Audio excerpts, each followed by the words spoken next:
Et on passe tout de suite à l'intervention suivante. J'accueille nos amis de Pulsi, avec André Bernet et Jonathan Lotz, que vous avez eu l'occasion de voir vendredi après-midi pour parler de l'e-santé. Bonjour André, bonjour Jonathan, comment ça va? Bonjour, ça va bien. Salut Sébastien, oui, ça va.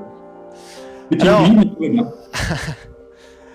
alors André, on a pas mal échangé, mais on s'est pas encore vu en vrai, hein, mais voilà. Est-ce que tu peux te présenter et puis nous parler un peu de ce qu'est Pulsi? Oui, bien sûr. Donc André Bernet. Donc moi, je suis le directeur de Pulsi.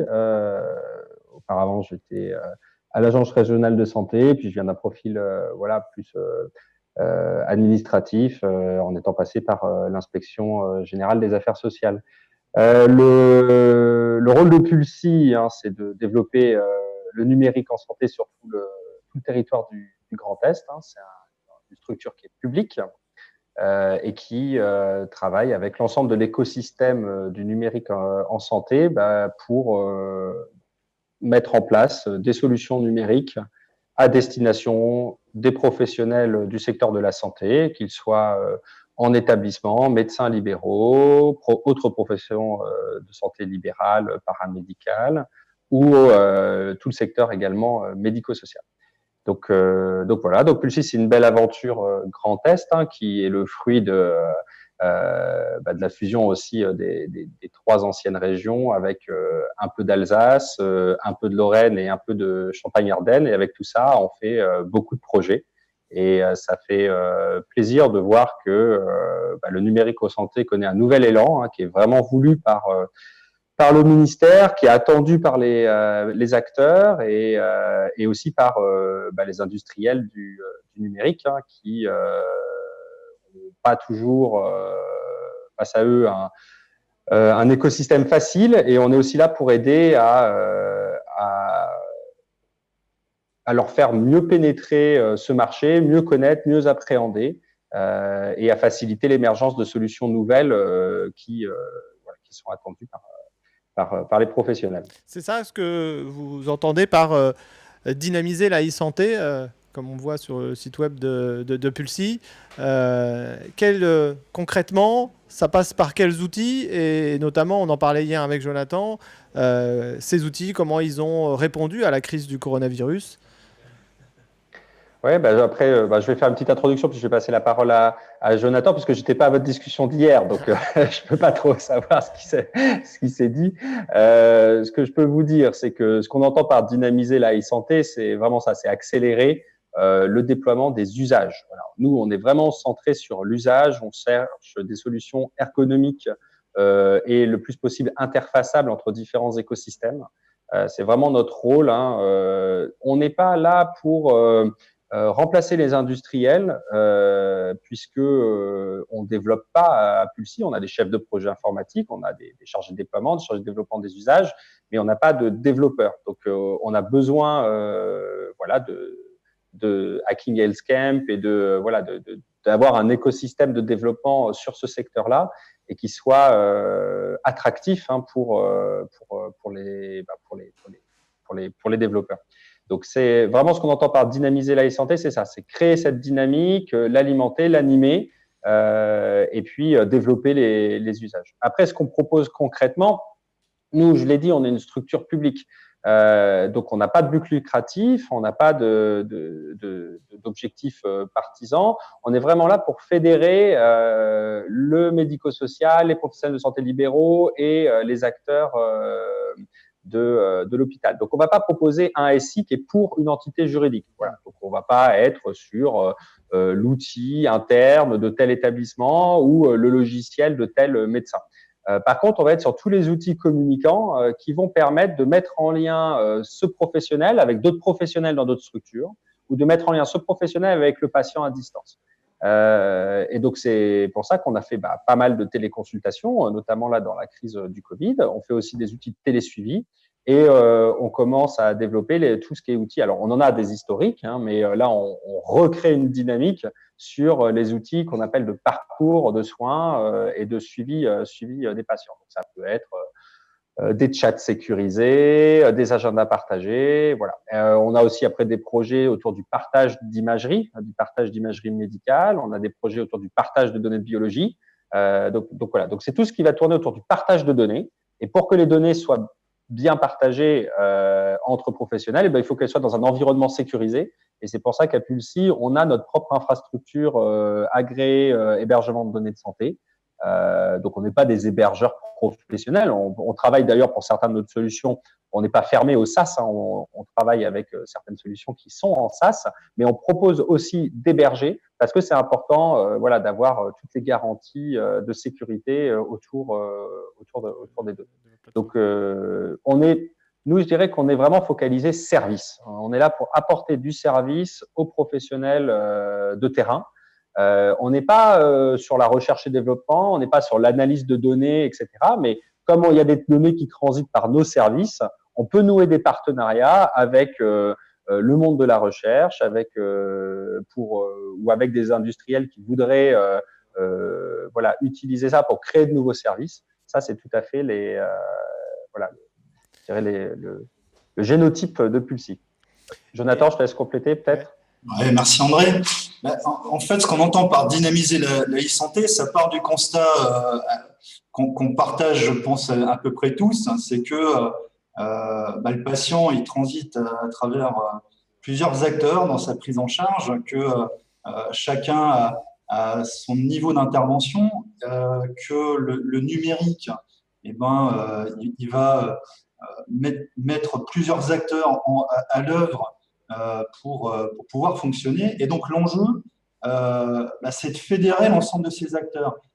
Il y a le plan, évidemment, technique et informatique du sujet, mais il faut également accompagner l'adoption, la formation, le support, l'acculturation des utilisateurs. Il faut également les accompagner dans la réflexion, parce que si les outils qu'on déploie, quel que soit le périmètre de l'outil, ne remet pas un peu ne challenge pas l'organisation existante, ça veut dire qu'on va pas faire, on va pas faire de rupture ou de contribution à travers l'outil, et donc on n'en jugera pas la pertinence. Donc l'enjeu de dynamiser tout ça, c'est vraiment de fédérer les acteurs industriels, les acteurs de santé, les patients, les institutions, pour mener ces réflexions collectivement et puis y aller, c'est-à-dire mettre en place des services, commencer à les accompagner. Et donc, ça s'est bien démontré dans les événements récents autour de la gestion de Covid, où effectivement, on était sollicité par l'ensemble de ces acteurs pour savoir comment on pouvait contribuer. Et donc, on s'est vu organiser en cellule de crise pour être le plus réactif possible, le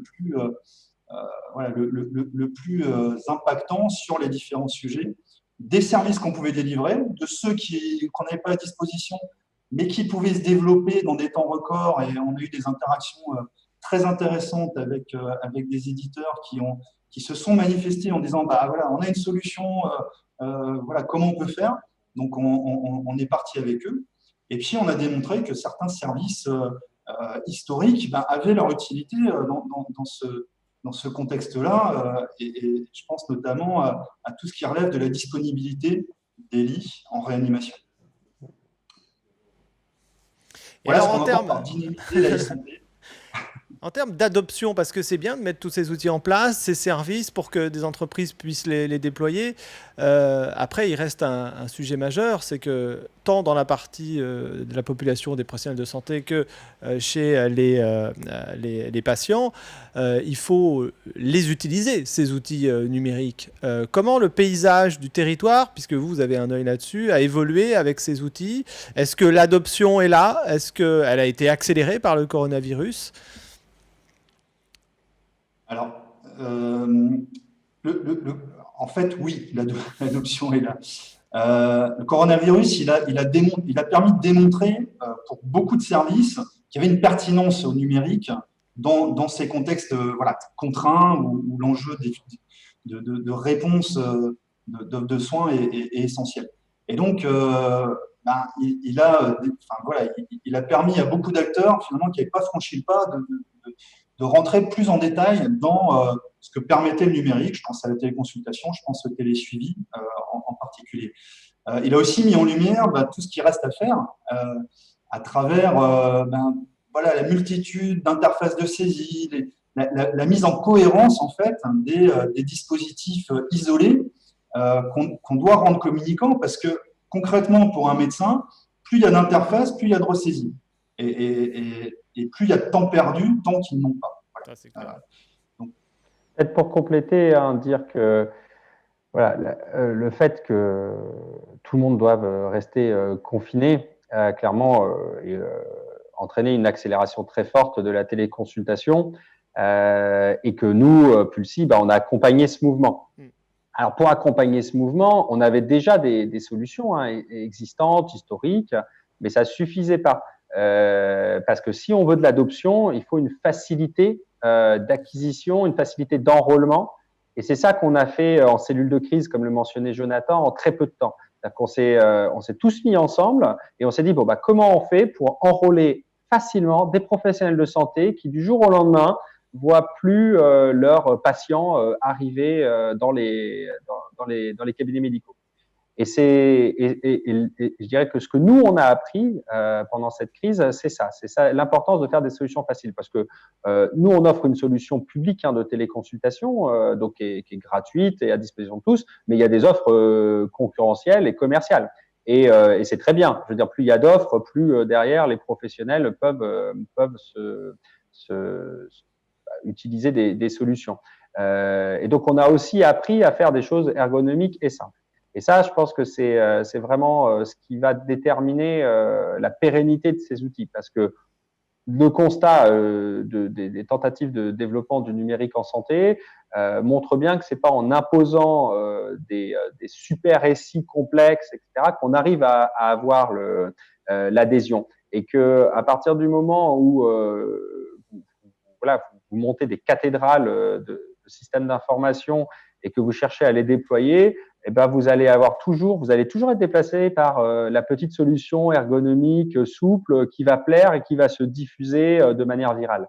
Et je pense que la question de la temporalité de nos projets est essentielle là-dedans. Si on veut de l'acquisition, si on veut de l'enrôlement, il faut être capable de monter des projets très très courts, en très peu de temps, qui répondent à des besoins, et paralléliser avec ça les chantiers qui sont plus des chantiers de fond, notamment autour de l'interopérabilité, autour des outils communicants, parce qu'on sait très bien que ces questions-là, elles prennent du temps, elles sont essentielles pour limiter les ressaisies, comme le disait Jonathan, et on travaille énormément, mais ça, c'est du temps long, et il faut arriver à apporter des solutions sur le temps court, et pas perdre le cap sur le temps long, et que chaque nouvelle petite solution qu'on met en place, ce soit un petit pas vers, dans le temps long, des solutions interfacées et communicantes.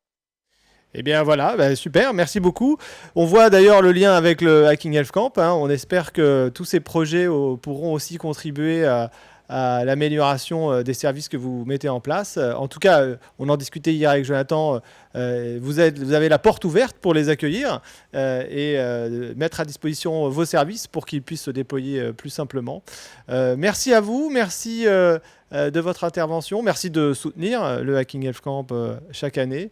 Et puis, rendez-vous à 14h pour que vous suiviez les projets. Et puis, ceux qui vous intéressent, on vous mettra en contact avec eux pour aller plus loin. Merci beaucoup. Merci. Merci Sébastien.